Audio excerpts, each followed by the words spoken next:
So we are now into week 10 of what was supposed to have been a 2-week shutdown this week. For my commentary, I would like to talk about religious freedom. While some cities are starting to open up and get back to somewhat of a life of normalcy, some cities continue to lock down. This week I would like to talk about one of the biggest issues that I've seen of what was supposed to be 2 weeks to shut down to flatten the curve, extending on and on. And that is churches not being able to meet and assemble together. Churches. And to be honest with you, I'm going to start meeting in churches with other people who want to worship. I'm just done with this, yeah, we're going to do the internet thing. If I want to do internet church all the time, I'll just watch YouTube. No, I want to gather in person with other like-minded believers. For those who are Americans who grew up in America, especially the older people, we have always valued religious freedom. We are told in the First Amendment of the Bill of Rights that Congress shall make no law respecting an establishment of religion or prohibiting the free exercise thereof or abridging the freedom of speech or of the press or the right of the people peaceably to assemble and to petition the government for a redress of grievances. Notice the beginning of the First Amendment. It talks about the freedom of religion.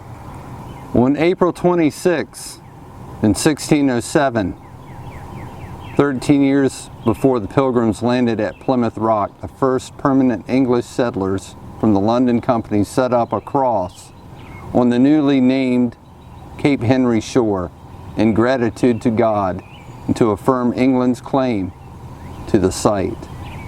These settlers later traveled up the James River to Jamestown. This is now known as Virginia Beach. And they erected a cross and prayed there and dedicated that site to God.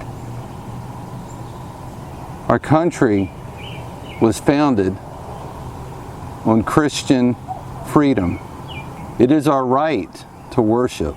It has been quite interesting to see people say that churches can't meet, that people can't gather together for weeks on end.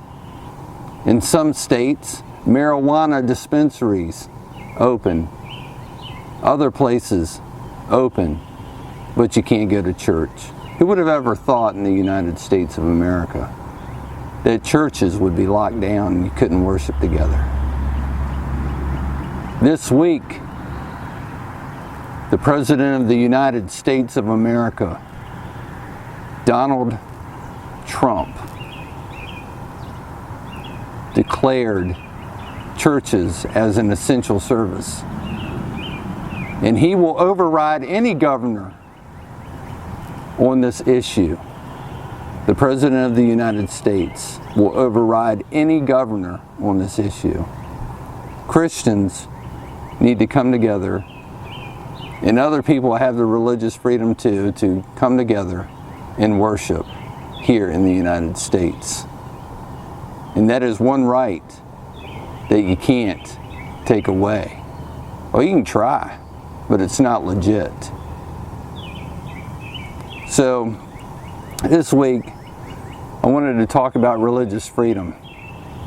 And yes, I'm going to start meeting with other Christians. Not on the internet. I'm not doing that anymore. I'm done. It's time for Christians to start gathering together again and enjoy their religious freedom. Because if you can't worship God in America, where can you worship God?